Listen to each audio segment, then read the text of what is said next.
This talk here will be about, as Arusha mentioned, about accurate and accessible color use in our daily work flow. We all do numerical models and we want to visualize them and communicate them. So we use visuals very often, actually. As it turns out, we are not experts on this field usually and lack some education. So I guess this is to make up for this. Most of this work about color use in academic environments has been done with my colleagues, Grace Shepard and Philip Heron, which I guess you all know as well.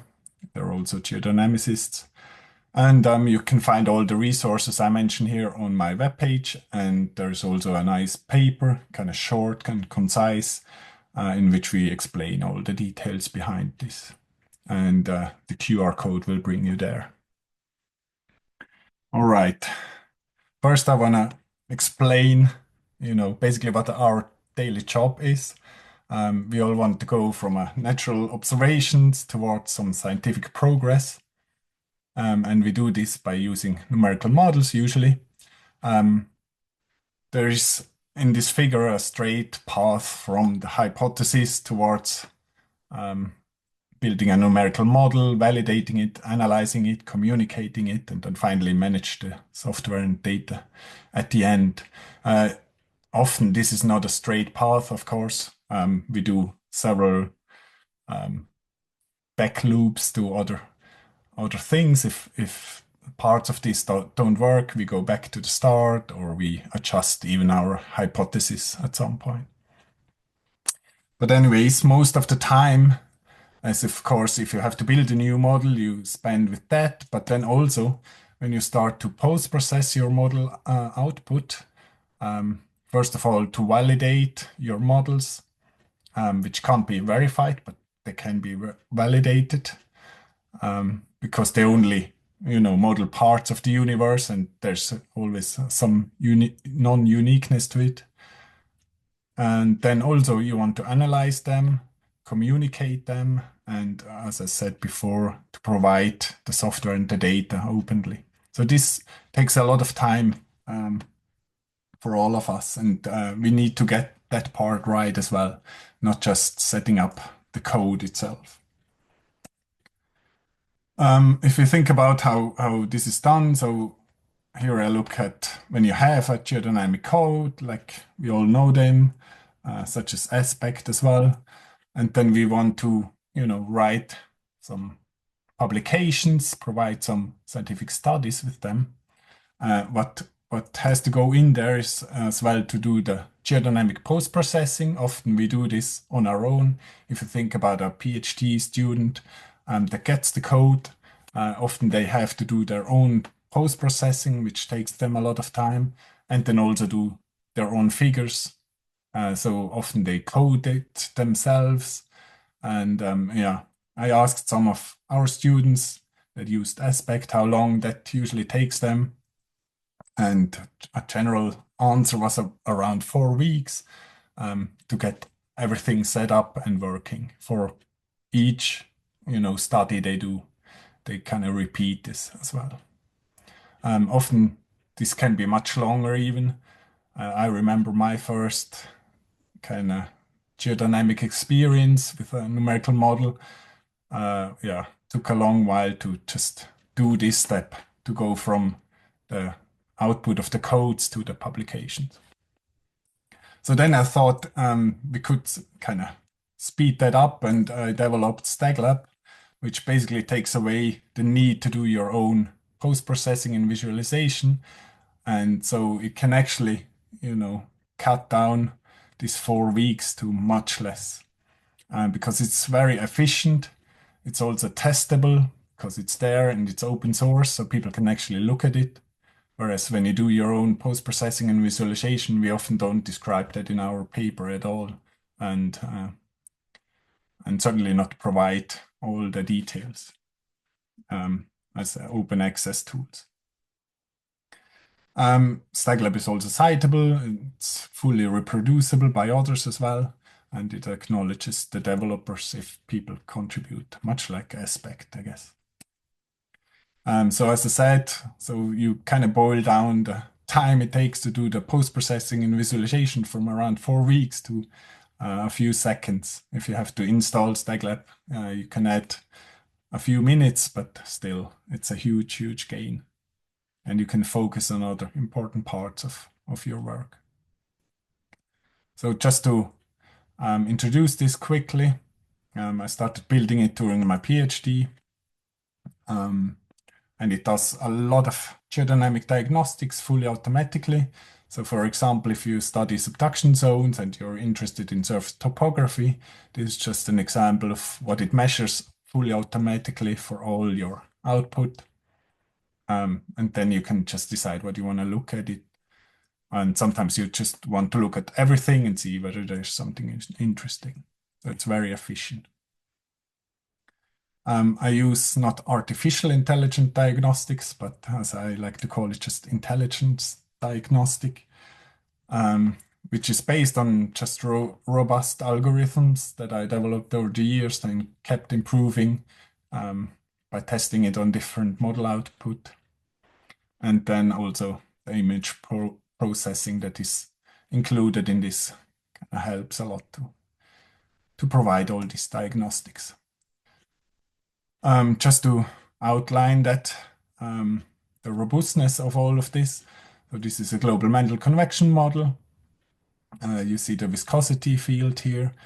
And on top, you see where StagLab tracks the plate boundaries. So you have subduction zones. In this case, it's not a perfect subduction as we know it from the Earth. It's a slightly double-sided one in this case, and then it will switch later to a perfectly single-sided subduction zone. So the code needs to understand all these details and not just work for one perfect example. So you can see the subduction trenches indicated by the downward arrows and the spreading ridges by the upward triangle.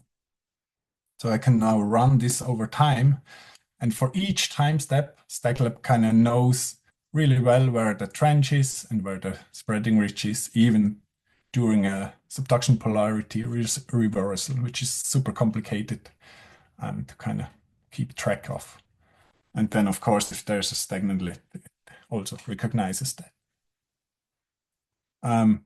This might seem trivial, but when you start to kind of code all these algorithms, it becomes quite complicated. But now it's built into StagLab and everyone can use it.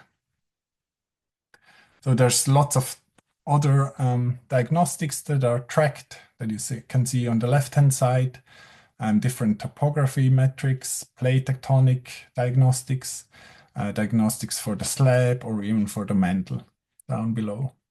And then you have all the different parameters that are just as an output, all provided within, this 2.5 seconds that it usually takes to run for one time step.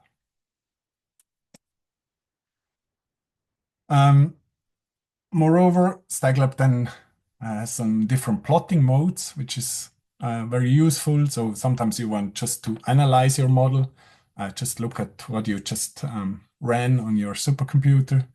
You can do that with an analysis mode that just gives you more information, whether and basically shows you the whole computational domain. Whereas if you publish something and you want publication-ready figures, you want, bigger fonts for the axis, maybe a bit nicer with the gray to not intrude too much visually.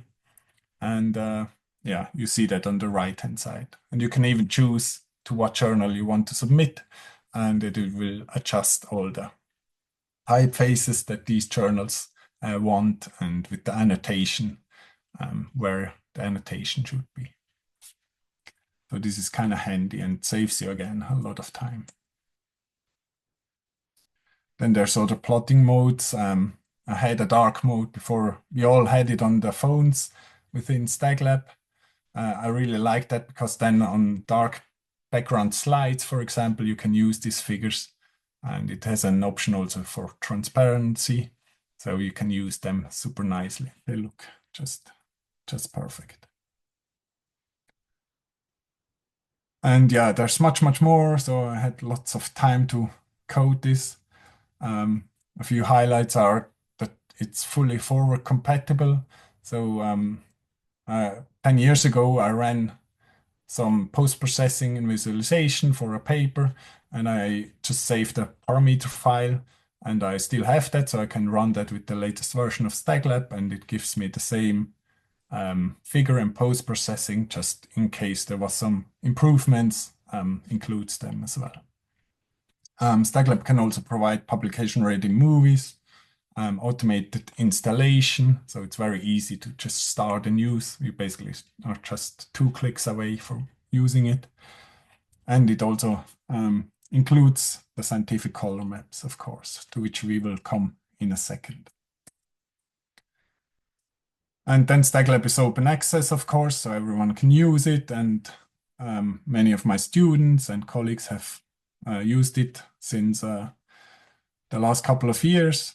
So that's nice to see. So this is in particularly handy for master students or early career researchers that just come in and don't have experience in coding all these details that are needed. It's built for cross-compatibility between different codes. So I use StagY in the beginning with global convection models. So it works perfectly for this, but I also have made it possible to run with other codes. So this is a visualization built on output from fluidity that I got from Fanny Garel. And then I also did some tests with aspect a while ago. This, I think, is just a standard convection model. And even from this very simple model, you can output a lot of useful data. This is shown here. So you can plot the grid, which is useful for your methodology section. You can look at the flow velocity in terms of time evolution, but also the different fields. Like you can split it up into horizontal and radial velocity, look at streamlines, even diagnose the active and passive up and down wellings, etc., etc. But for aspects and other codes, there's usually a problem.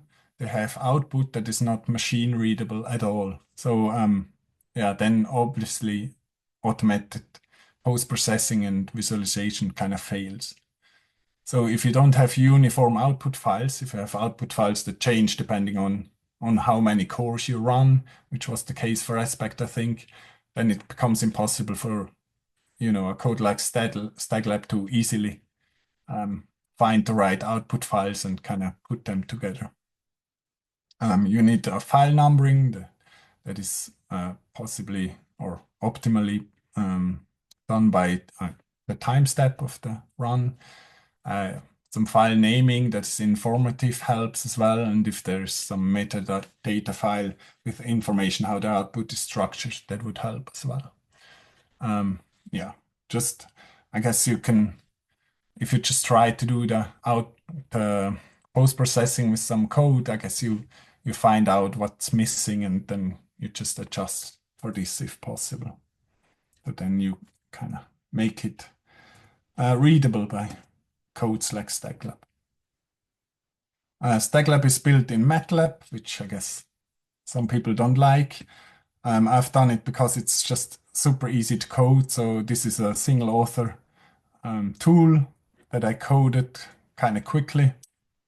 It's very easy to use for everyone, even people with no coding experience. And it usually just works also for other people, also on different machines, and also, yesterday, today, and tomorrow, because yeah, it's compatible with all the different MATLAB versions and it doesn't depend on other packages and so on. So it uses also science-proof visualization, which is the main part of this talk. So it uses accurate, accessible, and intuitive visualization. And what exactly that is, I can show you here at this kind of bad example. This is just one time snapshot of a mental convection model. And as you can see, if you use a bad color coding, you basically can show whatever you want. You can show plumes, you can hide plumes, you can show like LLSVP features, or you can show a stenosphere or not. It just depends on how you scale the color bar. And this is obviously not what we want in science. We want to represent the data, otherwise other people can't judge what we have done. And yeah, science fails. So don't use bad color maps. So, and that's why we have this talk here. Here are the learning goals for what comes next. So I will introduce you what a color map is, what a color bar is. It's not the same. I will show you what a good color map is, and then also what a bad color map is. How we see color, and more importantly, how others see color that look at our figures. I will introduce what a scientific color map is, and what types of color maps there are, and when and how to use them. So, when we use color in science, we have to differentiate between decoration on the one hand and the color used as an information carrier. And this is not the same, and it's a very important differentiation. On top, we have to remember that scientific visualization is probably the most used methodology in not only the geosciences, but in general in the sciences. So almost all of us, I guess if I would ask you whether you have used it before, all of us would raise the hand. If I would ask you whether you had an education in scientific visualization, I guess only few of you, if at all, would raise their hands. I certainly didn't receive any education in scientific visualization, even though I kind of studied at a well-known university. So that's a huge, huge drawback, and gave rise to a problem. So color as decoration, we all know that, and we all like to use it like that. So you can color your pillows or buy mugs in different colors. Paintings can have whatever colors. It's just up to us to decide what colors there is. And even the cat, sometimes they're nicely decorated by color. So this cat is actually a special cat. It's not just any cat. It's a Siamese cat, and it turns out their fur color is actually an information carrier. So where the kitty is warm, it develops kind of whitish colors in the fur, and if it's cold on parts of their body, it becomes dark. And so you can basically do a color bar that goes from warm kitty whitish to cold kitty darkish. Of course, that's kind of not very scientific example. So in science, it's more like this. So we tend to have a three-dimensional data set. This one is represented by positional axis, x, y, and z. So we have the third dimension on the z-axis, but it's really hard to look at it, and some of the data points are even obstructed by other ones. So what we can do is use a color map, basically convert the third dimension into a gradient of color. By doing this, we reduce the whole plot to a two-dimensional surface, which is super powerful because we publish in basically on flat papers or on flat screens. So this is powerful and widely used, but the understanding what it really is seems to be lacking. So a color bar is actually an axis, like an x-axis, just where the difference in data points is shown as a difference in color instead of a difference in position. And then a color gradient, the color map, is part of this color axis, and it needs to fulfill certain aspects, such as being uniform. So if you think about the uniformness of axis, then you just need to look at the position axis, like this one here. It would be impossible to get this published anywhere. Now it turns out this is the exact representation of this color scale. It's the rainbow color scale, and in contrast to the one below, it's the most used color scale in the sciences. That's problematic because it's not a proper scale. The differences between 1 and 2, 4 and 5, 7 and 8, they should all look the same because they are the same. But this is not the case. So some seem to look bigger, some seem to look smaller. Even worse, if you take different data points and just look at them in isolation, you can't really order them from low to high. At least I can't. And I think most of you can't either. So that makes all the figures very unintuitive to look at. You would have to go back and forth between the scale and the figure itself. So scales must be accurate. So that means they must be perceptually even or perceptually uniform, such as this one here. So the difference of 1 is always shown as the difference of 1. And if you use a scientific color map, a perceptually even color map, such as Betlow, which is shown here, then you see that the changes between neighboring colors remain the same all along the gradient.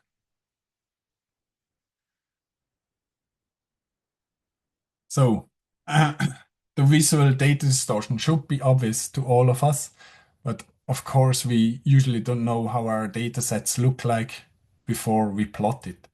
So then it's kind of obstructed. And it becomes only obvious if you already know how our data sets look like. So to illustrate this, we can basically represent this data set, which is 3 images, one of the apple, the earth, and a picture of Marie Curie. And we just represent it with first the rainbow color map that strongly distorts it, as you can see on the left-hand side. And then with the scientific color map, which then looks flawless, as it should. If you want another example, I have one for all you geodynamic modelers. This is an example, and I guess you all see what the data set is. Maybe you don't, because yeah, it's a bad color map and distorts the data strongly. So this is the director of CIG, and as you can see, it's strongly distorted visually. And you can only see her in, yeah, her flawless looks, which when you use a scientific color map on the right-hand side. So there's a huge difference, and yeah, we should take care of this. So why does a rainbow color map look so different and distort the data visually? And this goes back a long way and includes a lot of difficult and complicated science. But luckily, other people have done a lot of research on this topic for the last 100 years or so. So if you look at if you see a color, this includes a lot of different aspects. So it starts with the light source, then it's the object background plays an important role, and then the light source shines on the object that we look at, and only the reflected light kind of comes back and goes through the eye lens, hits the cone cells in the back of our eyes, and then the information is transmitted through the optical nerves to the optical cortex. And as you can imagine, all these different aspects are variable as well and can change in different environments, can change between human beings. So we don't all see color the same way. Luckily, clever people came finally up with some perceptually uniform color space as we see it as human beings. An example is CCAM02 UCS. This is all kind of complicated. What you need to know is that from this, we can derive a color difference metric, delta E, which we can use then to diagnose color gradients. So the delta E values gives the difference between two colors. And we can use this to kind of diagnose a whole gradient by diagnosing the neighboring the change between neighboring colors. So if you plot this, as you see here, for the scientific color map below, the graph is flat because all neighboring colors have more or less the same contrast. Whereas if you plot this for a non-scientific color map, like the rainbow color map jet, then you can see that some neighboring colors have a stronger contrast to our eyes, whereas some others have a lower contrast. And this is all numbers now, so we are talking about facts. And you can take these numbers and kind of represent the visual error you introduce to your data set across what you plot, across the range of data you plot. And as you can see, for a scientific color map, this is almost zero, negligible. And for an unscientific color map, this can be up to, or even more than 8% of the data range shown, which is likely your largest error in your study. Usually, when you use numerical modeling, this is probably the most obvious error. And then you can even represent it more clearly. If you want to represent a flat graph with these color maps, you can see that the scientific color map has still a kind of flat graph, whereas for the rainbow color map, this doesn't even look flat anymore. You wouldn't have any idea that this should be flat if you represent it with an unscientific color map like jet. So yeah, to go back to this example where we changed the minimum value of the color bar, you can see that for a scientific color map, you always see the same data set, just the contrast between the features increases and decreases. And this is how it should be. So yeah, use your scientific color maps to actually see your data and not some visual artifacts, and then also to present it to others. So this is the first important point I want to make here. It's about scientific accuracy of your figures. Represent data and don't blindly interpret it. Because if you do, other people won't be able to actually see the data and judge your interpretations. And the second important point, as if this wasn't enough, is about accessibility. You want to represent your data to everyone, not just yourself, right? So you have to take into account people that don't see color the way you see, and that's quite many. So as you all know, there's color vision deficient people. Yeah, mostly kind of men from northern latitudes, but everyone is affected in some portions of the world. So this is again the figure I showed before. You can now simulate it in different color vision deficiencies. So this is for green blindness. And as you can see, the jet color map kind of starts to fail because it starts to repeat colors along the color axis, which then makes data points non-unique, basically. This is a red blindness simulation. Again, the same for jet, you have repeated colors along the color map. This is tritanopia. And then you can also simulate total color blindness simply by desaturating it. So you have a grayscale version. It's the same as you would print it in black and white. And also that I think most of us still do when we read papers properly. We still print them out.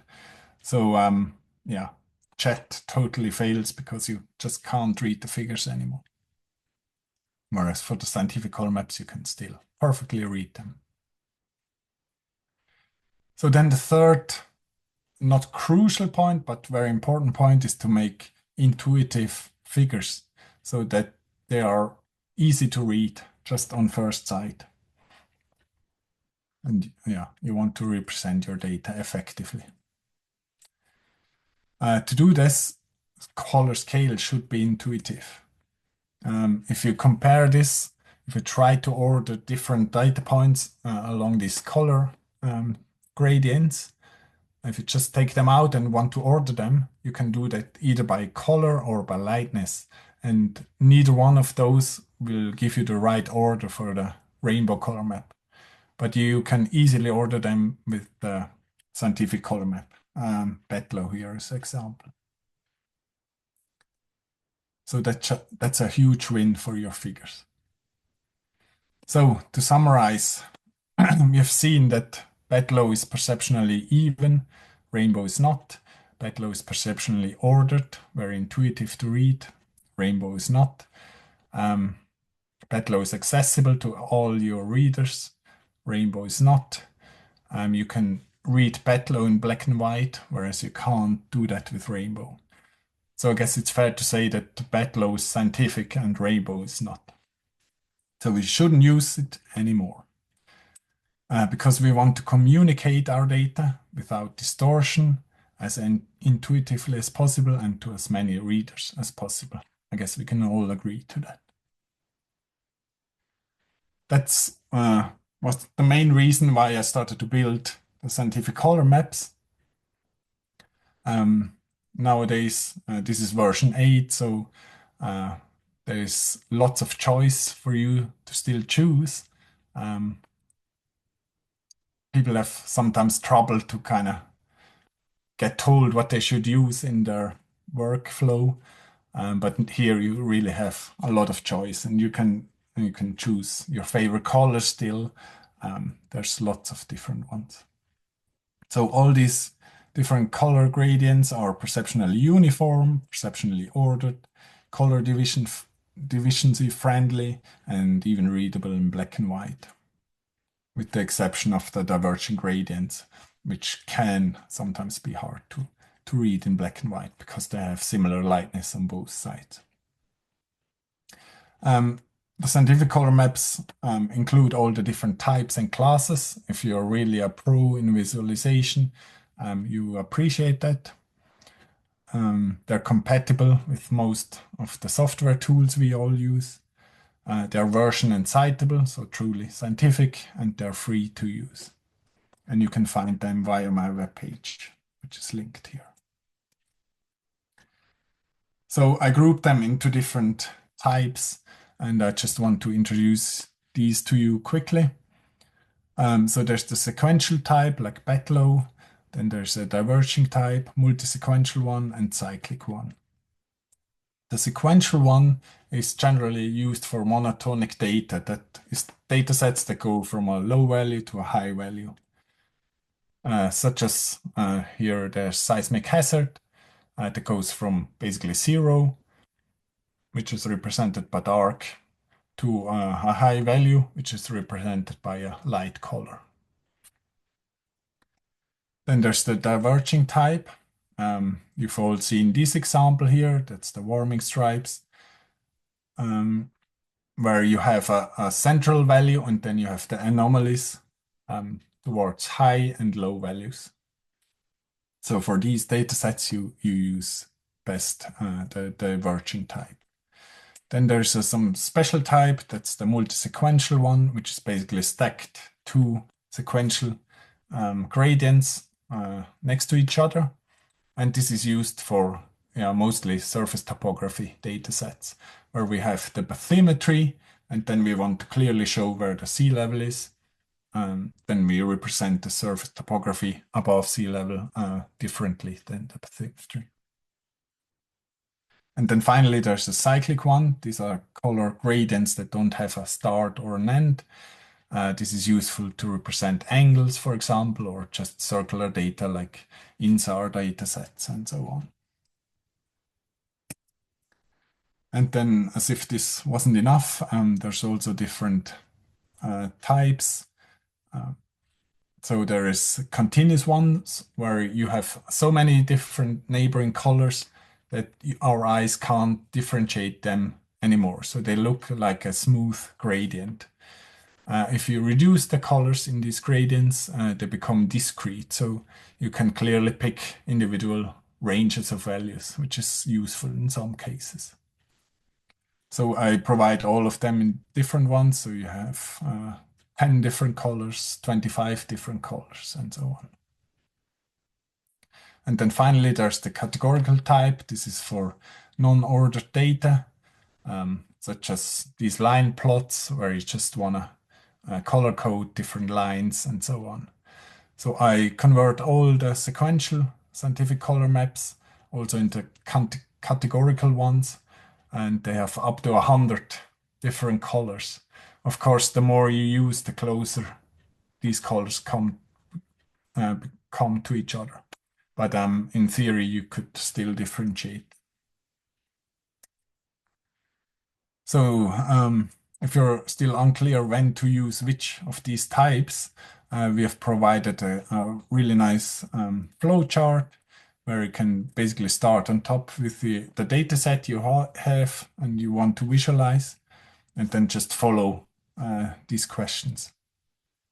And then this top part gives you which gradient type and which palette type to use. And the lower part basically explains you what color combination to use, whether you should use dark colors for low values or for high values. And that also depends on the figure background sometimes, which plays a key role as well. So, but then if you know when to use them, how do you use them? We all use different tools, and the scientific color maps are now available for a lot of them. Thanks to the community, they all provided different implementations and made them,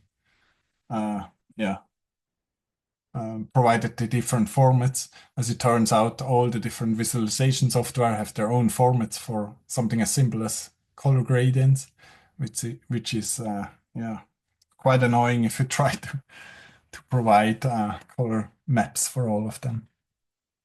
And then more and more, the main software tools that give something for scientific visualization also build the scientific color maps in, such as StagLab, which I mentioned before. GMT, since version 6.0, has directly built-in scientific color maps, but also Topo Toolbox since a while, Submachine if you're into seismic tomography visualizations, and so on.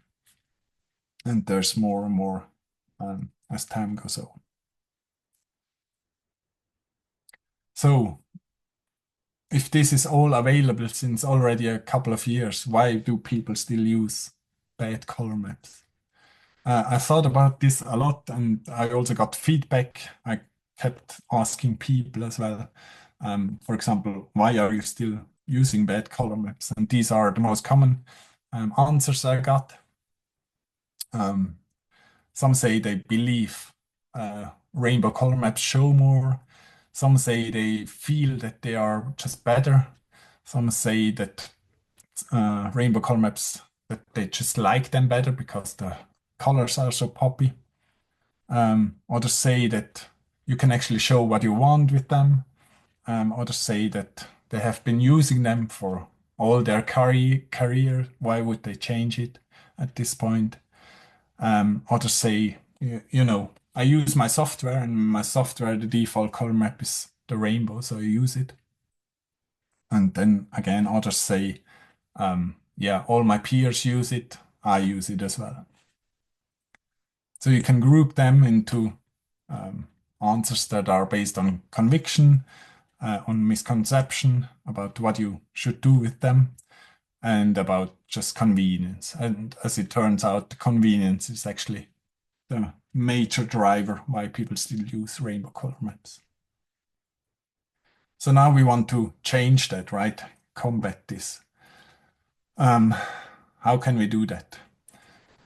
So conviction can be approached by containment. We just tell them they can't use them anymore. Misconception can be approached by education. This is what I do here, I guess, also to some part. And then convenience can be approached by convenience again. So this is what people can do. For containment, you can comment, of course, in peer review. Actually, it's your job as a peer reviewer to also comment on the accuracy and accessibility of figures that are submitted to journals. The journals themselves more often now start to include author guidelines and also figure design because it matters and they have some responsibility for this as well. And then, yeah, if nothing helps, you can also always wait for a new generation because young people, young researchers tend to be more open to constructive feedback, as it turns out. To educate people, just show, suggest, and remind others. And to provide convenience, I've made the scientific color map accessible. It's useful if software developers can make them software defaults and not just include them into their software. And just you're all role models for others. So if you use scientific color maps and create accurate and scientific figures, others will too. So to facilitate all this for you, we created some resources. So if you want to comment in peer review but are unclear how to do that properly, on sync.org you find ready to copy paste kind of comments to ensure accurate and accessible colors. Also there you find examples and templates for journal author guidelines on figure design that is accurate and accessible. We've included these into a couple of newly built journals, such as Tectonica and others. My colleague Phil has created this poster, which you can print out and secretly hang up in the printing room of your institute if you don't want to speak up directly about it. And then, yeah, in the end, it's just a community effort. I have lots of really good peers that kind of stand up for this problem and remind everyone else. So, yeah, I'm very thankful for that as well. So, just at the end, I want to give you some tips for using colors. Often, graphic designer recommend you to keep it to a minimum, which I can second. Some say that gray is actually your best friend in data visualization, but also know that color makes it easier to differentiate data values and actually refer to them. So it's easier to say, look in this kind of orange part here or on these orange lines rather than this semi-dark gray. Color gradients also show a bit more contrast to our eyes than just grayscales. So this can be useful as well to show more of your data. Often we want to highlight certain parts of our data sets in our figures. Some suggested in the past that you can do that with the color scale, but this is just wrong.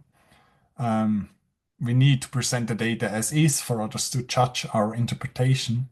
So what you should do instead is just visualize it with a scientific color map and then just draw lines on it, superpose contour lines, indicate what areas important to look at. Then how do you recognize and finally avoid unfit color maps in others' work? Often when people add a color scale to their figures, it is done in a slightly discrete way so you can see the neighboring colors. And then if you follow them, you can see whether the neighboring colors look all the same in contrast to their neighbors or not. For example, if you look here in the middle for the rainbow color map, you see that sometimes the change or the difference between the neighboring colors becomes almost not visible anymore, and then sometimes it becomes strong. And then you know it's not a perceptually even color map and you shouldn't use it, or you should be careful by using the figure itself. To know whether it's accessible or not to others, just convert it to grayscale. You can do this with most just image programs, just desaturate it, and you have a grayscale image of your figure. And if it's still readable, it fulfills all the necessary needs. And then, of course, never forget to add your scale. This also includes the color bar, obviously, because otherwise your figure becomes useless. Then when you use graphs or scatter plots and so on, we often use legends, which introduces some color dependency in your figure. So it's easier if you directly annotate the lines if you can. Then you reduce the color dependency there. And also, if your figure caption mentions, a red line, some people just can't differentiate the red line from the green one, so the figure caption becomes not understandable to them anymore. So instead, I guess this is a common suggestion, use dotted, dashed, and solid lines, for example. Use, different patterns instead of different colors if you can. And then what I often see nowadays, people use scientific color maps, but then they kind of use the diverging gradients with a sequential data set, which is not optimal because you always look at the center part of a diverging color map, here the whitish part in the middle, which basically has no meaning, but it looks like there should be something there in the data, which is not the case. So use sequential color maps with sequential data sets, even though you see a bit more contrast with the diverging color gradients. And then finally, we also use figures from other sources. If you do, make sure they are accessible and accurate. What has become the go-to resource for that is sync.org, where all the figures are accessible to all your readers and they're scientifically accurate. I can recommend to go there. It has more and more figures, mostly spanning the geosciences, but also a few others. It also has like icons, like this one here, and that basically brings me to my conclusion, which is a color bar is a scale, and it should be handled like this. Use scientific color maps because you want them to be accurate, you want them to be accessible. Test your figures. You can do that by converting them to black and white. Keep reminding your peers about color misuse, and also yourself be open for feedback if it's constructive. Teach your students if you can, and why not teach also your supervisors. Sometimes they need a bit more convincing. Use and share science-grade graphics only. So if you present something in your presentations, don't use unscientific data visualizations. And if you can, make your geodynamic model output machine readable, and then it becomes much easier to post-process and also visualize them, for example, with tools like StackLab. And as I said before, you find all the details on my webpage. And at the end, I just want to say, if you put your heart into your figures, they will certainly become very useful.